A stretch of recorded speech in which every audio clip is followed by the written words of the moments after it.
안녕하세요, 여러분. 세상 돌아보기입니다. 예, 오늘은 24년 3월 13일이고 화요일인가요? 아, 예, 수요일이네요. 자, 오늘은 우리 미국 대선판 이야기를 한번 해볼까 합니다. 자, 이게 국내에서 얼마나 소개가 되는지는 모르겠는데 좀 애매한 부분이 있거든요. 좀 뭐 이런 식으로는 본 적이 있어요, 제가. 예.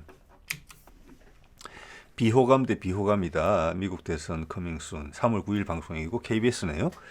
자, 그래서 트럼프가 어느 정도 유리하다 정도의 이야기만 나오지 좀 자세한 분석은 좀 부족하지 않나. 제가 이제 큰 뉴스 채널들을 다 보지 않기 때문에 정확하게는 모르겠습니다만은 전체 정황을 봤을 때 현재 이제 글로벌하게 지금의 이제 주인장은 바이든이기 때문에 미국의 판세와는 달리 그 외 바깥 세상에는 트럼프에 대한 비호감도를 좀 올리는, 그렇다고 뭐 그걸 거짓말을 한다고 생각하지는 않습니다만은, 대신에 바이든의 인기가 별로 없다, 상당히 이번 대선에서 부정적이다, 이대로 가면 이런 부분을 부각시키지는 않는 이런 여론의 조정이 좀 조절이 있는 것 같습니다. 그게 제 인상이에요. 자, 그런데 이미 국내 언론에서 뭐 세세한 보도를 하고 있다면 이건 보실 필요는 없으시고, 또 그 내용을 잘 모르신다거나 국내에서 세세한 보도를 하지 않는다. 지금 오늘 소개드릴 자료는 한 2, 3일 전에 나온 최신 취합 자료이기 때문에 전체적인 판세에 대해서 판단을 하시는 분들도 보실만 하시지는 않을까 싶습니다. 자, 뭐 두말할 필요가 없는 거죠. 미국의 선거는 현재 패권국으로서 엄청나게 중요하죠. 그리고 현재 전 세계의 흐름이 상당히 급하게 바뀌는 과정에서 지난 수십 년간 지속되어 왔던 흐름이 수십 년간이 아니라 인류 어떻게 보면 역사라는 관점에, 인류 전체의 역사라는 관점에 수천 년 됐지 않겠습니까? 문자의 개발 이후로 우리가 문화적인 생활을 했다고 본다면은 그거에 어떤 큰 변곡점이다, 이렇게 좀 볼 수도 있어요. 예, 예. 그래서 자, 선거 결과, 선거 예측 한번 보겠습니다. 이걸 보기 위해서는 미국 선거 제도를 이해를 좀 할 필요가 있어요. 제가 가장 간략하게 제가 아는 한 가장 쉽게 설명을 드려보겠습니다. 그게 제가 아는 수준입니다. 네. 그리고 이 기사 제목에 대해서 여태까지 이제 선거전이나 정치판을 수십 년간 봐오면서 언론을 통해서 제목을 이렇게 뽑는다? 비호감 대 비호감이다. 여러분, 이거 정치 세력이 일반 대중들한테 어떤 인상을 받기를 원할 때 이런 표현을 쓰는지 느낌 있으신 분도 계시리라고 봅니다. 이거는 정치적 무관심을 유도할 때 쓰는 표현이에요. 자, 미국 대선에 신경 쓰지 마라, 이런 뜻입니다. 이거는 제가 이해하기로는. 자, 이것은 바이든의 영향력이라고 봐야 되겠죠. 바이든이 크게 뒤지고 있거든요, 지금. 예. 즉, 그 말은 바이든이 안 지게 할 수도 있다라는 마지막 카드가 있다. 대세가 그렇게 결정되는 게 싫다. 나한테는 아직 기회가 있다. 마지막 한 칼이 있다. 요런 이야기이기도 해요. 그러니까 이 부분에 있어서는 미국 내의 의견과 미국 바깥의 의견이 많이 다르다. 즉, 그것은 이 전 세계 언론을 미국의 현 집권 세력이 만질 수 있다는 것을 반증한다, 이렇게 볼 수도 있어요, 사실은. 네. 자, 그 선거 제도 한번 볼게요. 미국은 이게 제가 정확한 번역이 맞는지 모르겠는데 그냥 이해의 편의를 위해서 이렇게 썼습니다. 아닐 수도 있어요. 대의원으로 선거를 결정을 해요. 우리는 국민투표를 하잖아요. 그래서 1%로 당선되고 뭐 2%로 당선되고, 국회의원 선거랑 똑같죠. 국회의원은 지역구에서 하는 거고 대통령은 전국에서 하는 거죠. 책임 영역이 다르니까 그렇게 이제 우리는 직접 선거를 하고 있는데 미국은 어떻게 보면 간접 선거를 한다고 볼 수 있어요. 간접 선거라고 보기도 어려워요. 대의원 선거라고 보면 돼요. 즉, 이것은 미국의 탄생과 상관이 있습니다. 각 주가 원래 독립된 나라였잖아요. 그래서 United States of America예요. 여러 나라 미 합중국이라고 그러잖아요. 각각의 국가들이 우리 한 나라로 하자, 그게 유리하니까, 이렇게 된 시스템이라고 보셔야 되거든요. 그래서 선거제도도 그걸 반영을 하고 있어요. 각 주가 각자의 목소리를 내는데 대통령 선거에 있어서는 한 가지 목소리만 내요. 난 트럼프가 좋다, 난 바이든이 좋다. 그래서 내부에서 투표를 해요. 각 주마다 투표를 하면 거기서 1% 차이든 30% 차이든 한쪽이 이기면은 자기들한테 배정이 돼 있는 대의원 표가 전부 다 한쪽으로 가는 거예요. 그래서 주는 한 사람만을 지지하는 거예요. 그렇지 않은 예가 두 개 있는데 그건 아주 사소한 거예요. 그건 좀 이따 뭐 시간이 되면 말씀드리도록 하겠습니다. 그게 대의원 분포라는 거고 영어로는 일렉토럴 보트라고 부르는 겁니다. 이것이 미국 헌법에 규정이 되어 있는데 미국 헌법을 개정해야 된다고 가장 많은 도전을 받는 부분이기도 하라고 합니다. 저도 자료조사 과정에서 알았습니다. 왜? 뻔한 이유예요. 이거는 소수 의견이 반영이 안 되는 제도거든요. 그래서 가장 이상한 경우가 우리가 이해하기 힘든 경우가 우리식으로 투표를 했으면 그게 옛날에 엘 고어하고 조지 부시 선거했을 때 그랬던 것으로 제가 기억이 나는데 틀릴 수 있습니다. 전체 우리식으로 투표를 했으면 엘 고어가 이겨요. 그런데 대의원 투표를 했기 때문에 일렉토럴 보트를 했기 때문에 부시가 이겼던 겁니다. 그걸 미국에서 문제점으로 지적하고 있어요. 그래서 이 헌법을 개정해야 된다는 많은 이야기가 나올 때 불이 붙었던 적도 있었어요.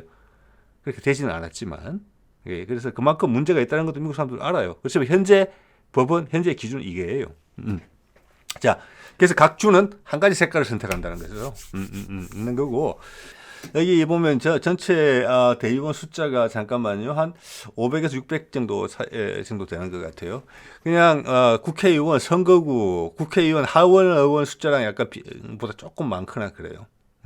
그래서 기본적으로는 하원 의원 선거구에 대의원이 하나다 이렇게 보시면 돼요.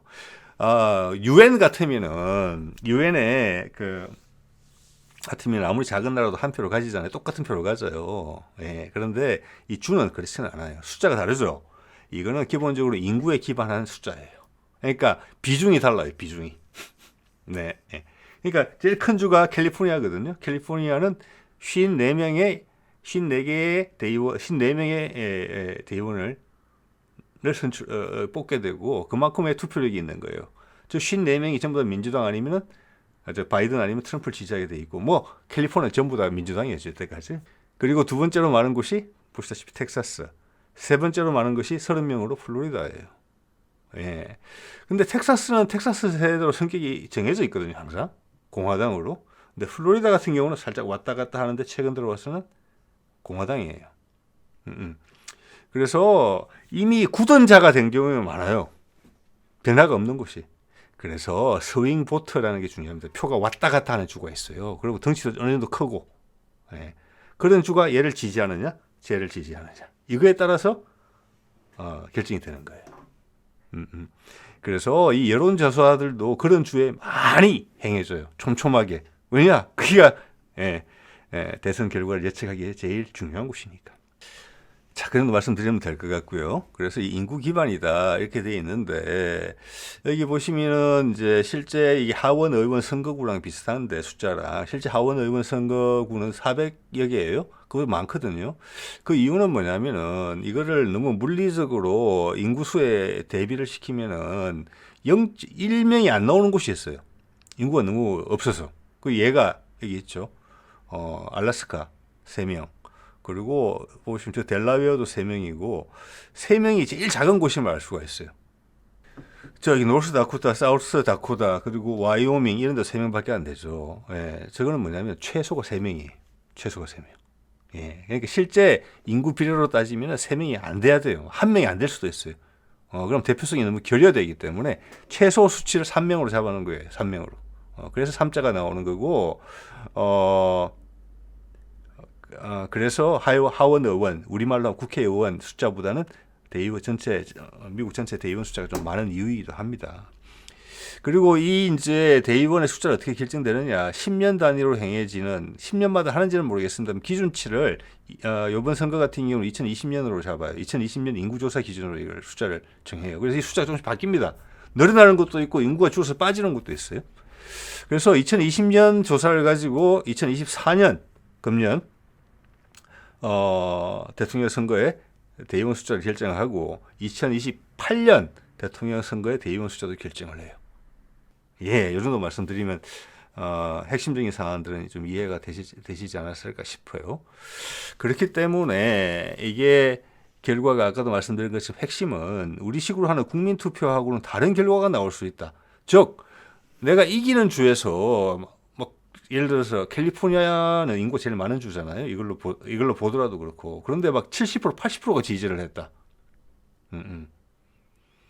그런데 다른 주에서 지는 주가 많다. 이래 되면은 대의원 숫자에서 질 수 있는 거예요. 예, 그게 지난번 엘고 때처럼 그렇게 되는 거예요.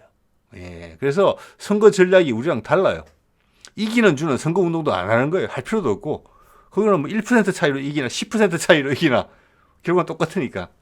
대권 주자 입장에서는. 그래서 그게 잘못이 돼 있다고 비판을 많이 받는 거예요. 그 유권자의 의견은 지를 강력히 지원해 줬음에도 불구하고 큰 혜택이 오는 것도 없는 거예요, 사실은. 그래서 이런 스윙보트 지역, 즉 표가 왔다 갔다 하는 지역에 유권자들한테는 와서 귀에 솔깃한 이야기를 많이 하려고 하겠죠. 자, 볼게요.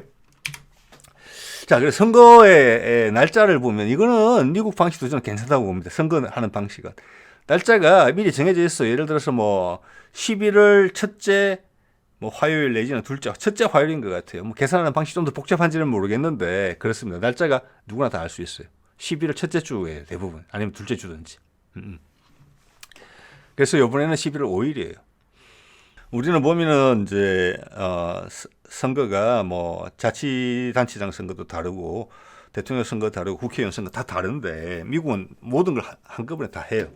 그거 괜찮아요. 그러니까 거의 매년 선거가 있어요. 매년 선거가. 왜냐하면 보시다시피 대통령 선거는 4년마다 한 번씩 있지만 상원의원 선거는 상원의원이 임기가 6년입니다. 3분의 1만 해요. 이번에. 예. 그래서 그 다음 3분의 1을 매년 하는지 아니면 2년 뒤에 하는지 4년 뒤에 하는지 6년 뒤에 하는지는 모르겠어요. 제가 봐서는 거의 매년 하는 것 같아요. 매년이나 2년마다 한 번씩 하거나 이런 식으로. 그리고 하원 의원은 전체를 다 해요. 한꺼번에 435명. 요거는 임기가 2년밖에 안 돼요. 하원 의원은. 그러니까 최소한 2년에 한 번씩은 선거를 해요. 주지사는 50여 명 될 거 아니겠습니까? 주지사는 그중에 13명을 요번에 해요. 그래서 주지사 선거도 1년마다 하든지 2년마다 하든지 그렇게 되는 것 같습니다. 3분의 1 좀 넘잖아요, 숫자가. 어쨌거나 날짜는 통일되어 있고 거의 매년 선거를 한다. 이런 것 같아요, 제가 봐서. 이거는 좀 효율적인 것 같아요. 우리도 이렇게 좀 하면 좋을 것 같은데 서로 임기하고 이런 게 안 맞죠, 좀. 그래서 날짜만 고정시켜도 괜찮을 것 같은데 공사가 크죠, 그러면. 뭐 임기도 조정해야 되고 이런 부분들이 좀 있으니까. 자, 그러면 우리 한국식의 트럼프의 인기도와 바이든의 인기도를 볼게요. 국민 지지도 조사를 보면은 트럼프가 47.5%, 바이든은 45.3%예요. 가장 최신께 이 자료상으로 봤을 때는 그게 이제 2024년 3월 5일 날 된 건데 일주일 정도 됐죠. 여기 보면은 차이가 그렇게 안 커 보여요. 한 2% 차이? 이러면 우리나라 같은 경우는 박빙이라고 부를 거예요. 그죠? 선거가 지금 뭐 한 5, 6개월 남았잖아요. 그런데 한 2% 차이니까 박빙이라고 하는 게 맞죠. 제가 봐서는. 근데 추세는 좀 확실해요. 지난 6개월간은 계속 트럼프가 앞서고 있어요.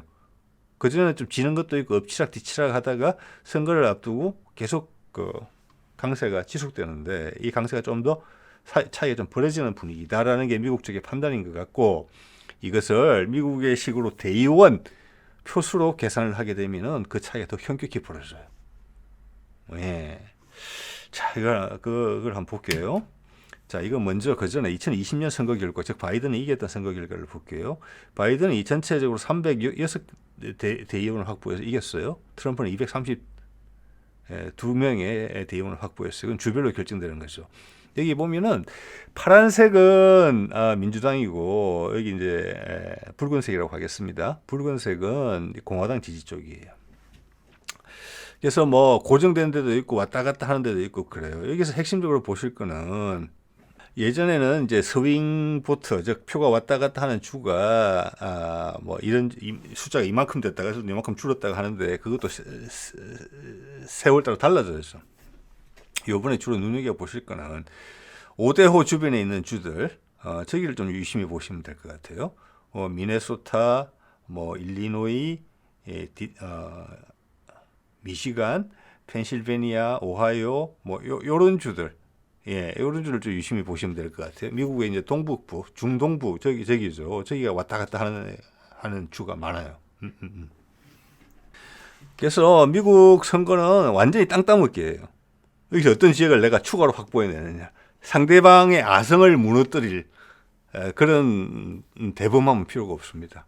거기서 몇 퍼센트라도 더 따면 도움이 되겠다. 전혀 도움이 안 되는 생각이지. 우리는 도움이 되는데. 그죠?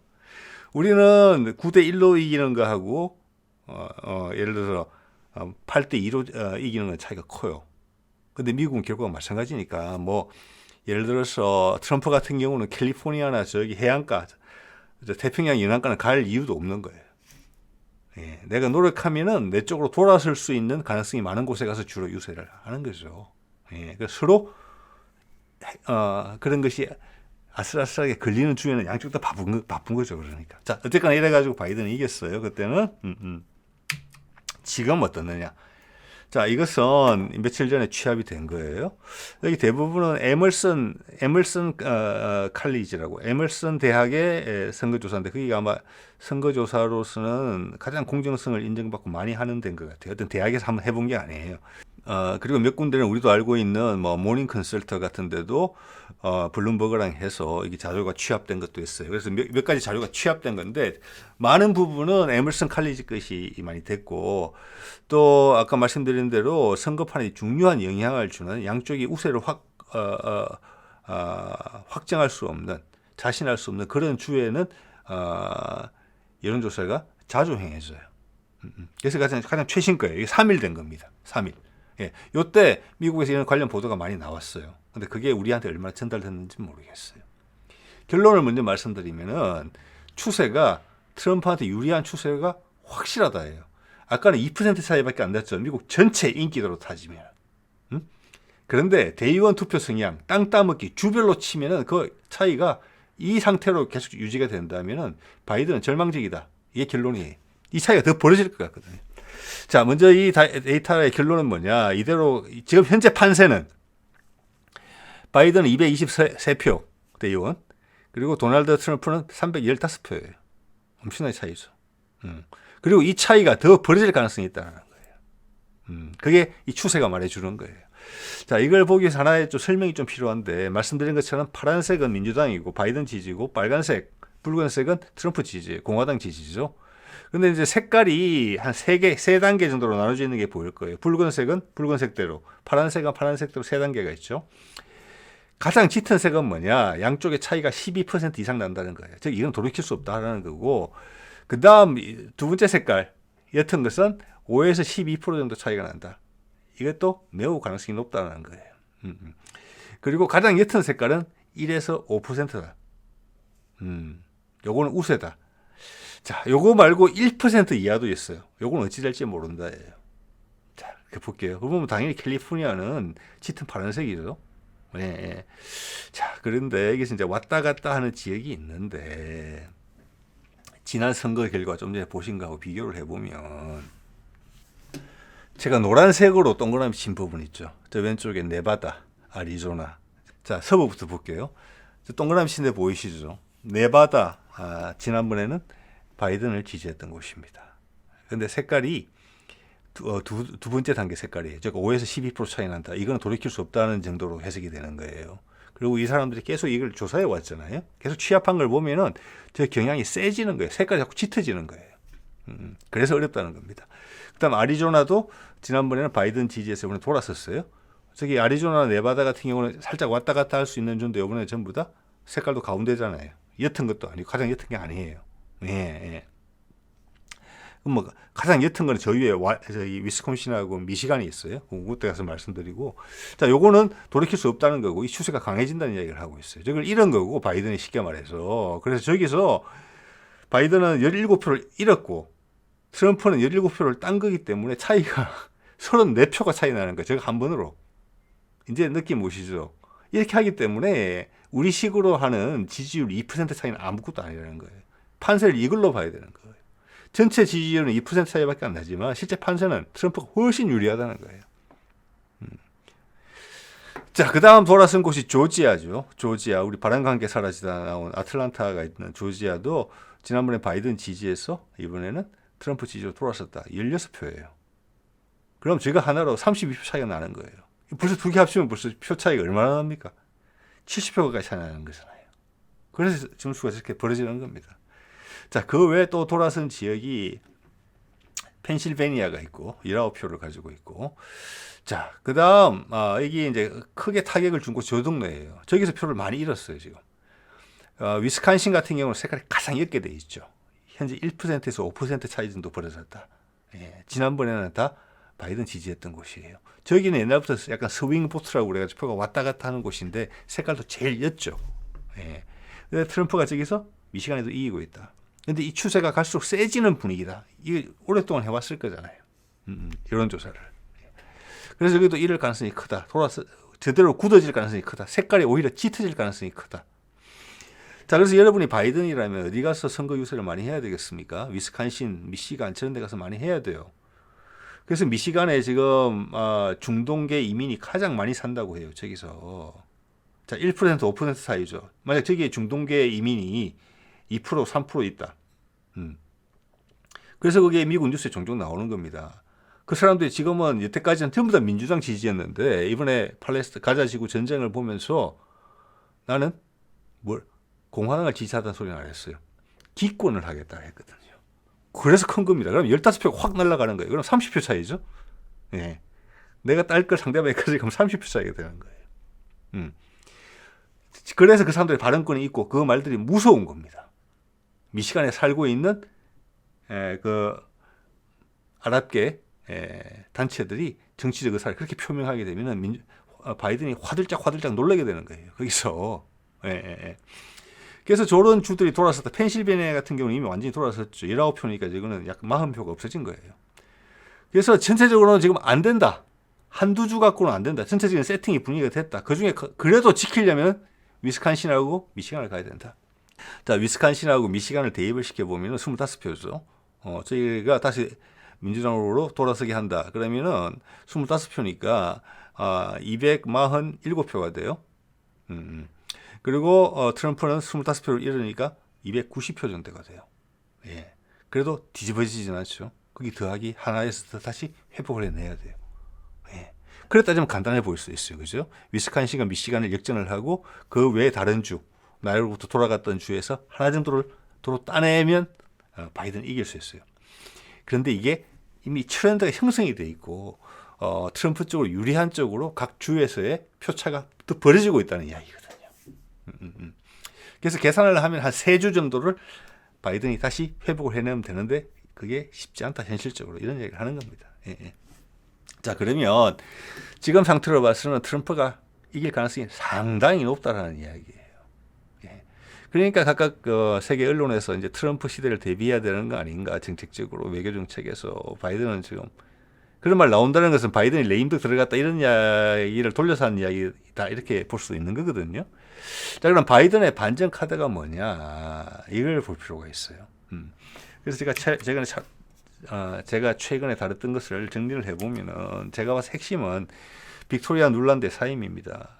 이 미국의 강성 외교 정책을 휘둘러 왔던 어떻게 보면 이제 가장 최근에 영향력을 행사했던 소위 말하는 네오콘, 네오 컨서버티비즘 뭐 이런 거죠. 신보수주의 세력, 군산 복합체랑 연계가 되어 있다고 보는 힘으로써 미국이 세상을 정벌해야 된다. 예, 그거를 주창해 왔고 미국의 외교적 결정을 그쪽 방향으로 항상 몰아갔죠. 그런 핵심 인력이 사임을 했다. 우크라이나 전쟁에서 성과를 못 냈기 때문에 빅토리아 눌란드의 작품이었는데 그게 실패했기 때문에 나간다. 저 안에도 분명히 갈등 구조가 있거든요. 미국 내부에도. 예, 그래서 그게 나갔고 또한 그녀가 나간 이유는 우크라이나의 추가 예산이 지금 어려워졌다. 지금 안 그래도 바이든이 인기가 없는데 여기서 미국 사람들이 알거든요. 이제는 그 정도는. 예, 우리가 빚을 내서 돈을 내서 우크라이나의 절망적인 전쟁에다가 쏟아붓고 있다. 그런데 뭐 파병까지 이야기 나온다는 것은 말이 안 되는 거죠. 지금 이제 유럽에서 프랑스의 마크롱이 뭐 파병해야 된다 이렇게 이야기하는 것은 바이든 보고 너희는 안 할 거면서 우리한테 그런 거 시킬까봐 미리 선제 조치를 한다는 것으로 봐진다 이런 의견을 제가 드린 바가 있습니다. 자, 이렇게 되면은 전쟁을 바이든이 시작한 전쟁인데 바이든이 지는 꼴이 돼요. 그리고 빅토리아 눌란드가 나갔다? 그럼 바이든이 이 상태를 그냥 다 인정을 하면은 가자 전쟁은 어차피 지금 인기가 없잖아요. 미국 내에서도 인기 있고 전 세계적으로 인기 있고. 그럼 여기서 반전의 기세를 마련하든지 내지는 전쟁을 이기지 못할 것 같으면은 선악의 대결 구도로 몰고 가든지 아니면 유럽을 수석거려서 왜냐 전 세계 여론은 미국이 다 만지고 있으니까 어떻게든 쏟아부어서 기독교 전쟁식으로 만들어서 유지를 하거나 자기 선거에 득표가 되게 할 수 있는 힘이 미국이 가지고 있다고 저는 보는 거예요. 근데 여기서 핵심 카드를 다 버렸다? 룰란드 사임시키고 예산 확보에도 추가로 더 나서지 않을 가능성이 높아 보인다. 안 될 가능성이 많으니까. 표결로 가서 망신살이 뻗치는 것보다는 아예 슬쩍 다른 물타기를 하면서 포기할 가능성이 있다. 쭉 그래 되면 어떻게 보면 잘못하면 이스라엘까지 쓱 묻어갈 수 있다. 거기서 발을 빼는 쪽으로. 만약 이런 선택을 바이든이 한 거라고 보면은 지금 바이든이 지금 정신 상태에 대해서 의구심을 많이 이제 제기하고 있잖아요. 그러면 바이든의 결정은 밑에 보좌진들의 결정이다. 그런데 거기서 핵심 세력이 강성 분자들이 빠져나갔다. 그러면 다른 평화파, 비둘기파가 내는 바이든을 설득할 수 있는 아이디어가 있었을 것이다. 그 아이디어가 빅토리아 눌란드의 강성 아이디어를 눌렀기 때문에 그런 선택을 했을 것이다. 이렇게 볼 수 있는 여지가 있어요. 그 이야기를 제가 이제 지난번에 드렸던 것이죠. 예. 그게 뭐냐? 여러 가지 가능성이 있어요. 그걸 해소하는 방법이 뭐 푸틴을 갑자기 암살을 할 수도 있고, 그죠? 또 뭐 북한에서 새로운 불씨를 만들 수도 있고 북한하고 긴장 조장하면서 아니면 중국에다가 시비를 걸 수도 있어요. 관심을 다른 쪽에 돌릴 수 있도록. 그렇지만 지금 세계의 판세가 돌아가는 걸 봤을 때 미국의 힘의 한계를 세상이 다 느끼고 있거든요. 지금. 그리고 푸틴이 엄청나게 많이 미국을 약화시켰어요. 여기서 미국이 대범하게 행동하기는 어려웠을 거라고 봅니다. 그럴 바에는 차라리 이 카드를 그냥 빅토리아 눌란드나 우크라이나 추가 예산 카드를 그냥 가지고 있으면서 자기 발밑에 있는 동맹국들을 이렇게 쥐어짜서 러시아와의 전쟁 국면, 긴장 국면을 고조시키는 게 훨씬 기회가 높죠. 그런데 예. 이렇게 했다는 것은 전혀 다른 카드를 생각하고 있다. 이 말씀을 이제 제가 드리는 거죠. 물론 가설입니다. 예. 자, 이거 보실까요? 그 카드냐, 그 중에 제가 여러 번 말씀드립니다만은 북한과의 종전선언 카드가 있다. 푸틴이 북한 오는 것도 이거다.